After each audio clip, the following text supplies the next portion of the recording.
Hi friends, welcome to Josh's kitchen. இன்றைக்கி நம்ம என்ன பார்க்க போகிறோம் அப்படின்னா, முடி நல்லா கருகருன்னு அடர்த்தியாக வளர்கிறதுக்கு வீட்டிலேயே நம்ம ஈஸியாக செய்யக்கூடிய ஹெர்பல் ஹேர் ஆயில் தாங்க பார்க்க போகிறோம். இந்த வீடியோ ஆல்ரெடி நான் சேனலில் போட்டிருக்கேன்.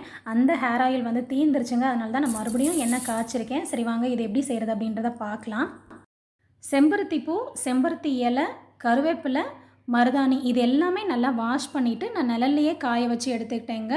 செம்பருத்தி பூவில் வந்து அந்த பெட்டல் இதழ் மட்டும்தாங்க நம்ம எடுத்துக்கணும். வெந்தயம் வந்து ஒரு 4 ஸ்பூன் சேர்த்திக்கலாம்.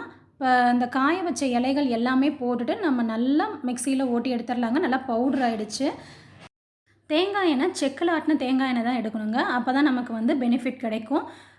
இப்போ நம்ம அதை பவுட்ரு பண்ணி வச்சுருக்கோம்ல, அதை வந்து எண்ணெய் லைட்டாக சூடானவுடனே அதில் சேர்த்திட்டு நம்ம நல்லா மிக்ஸ் பண்ணி விட்டுறலாம். அந்த பவுடரோட எசன்ஸ் வந்து இதில் நல்லா இறங்கி கலர் நல்லா மாறி வரணும். அந்தளவுக்கு நம்ம கொதிக்க வச்சு எடுத்துக்கலாம். இப்போ இதில் வந்து ஒரு 3 ஸ்பூன் விளக்கெண்ணெய் சேர்த்திக்கலாங்க. அடுப்பு ஆஃப் பண்ணிவிட்டு ஒரு 7 மணி நேரம் மூடி போடாமல் ஓப்பன்லேயே வச்சோம் அப்படின்னா எண்ணெய் வந்து நல்லா ஆறிடும். இதில் வந்து எங்கேயுமே தண்ணி வந்து படக்கூடாதுங்க. தண்ணி பட்டுச்சு அப்படின்னா எண்ணெய் வந்து கெட்டுரும். நம்மளால் ரொம்ப நாள் யூஸ் பண்ண முடியாது. இப்போ இதை ஃபில்ட்ரு பண்ணிவிட்டு நம்ம பாட்டிலில் ஊற்றி வச்சுக்கலாம். அவ்வளோதான், நம்மளோட ஹெர்பல் ஹேர் ஆயில் ரெடி.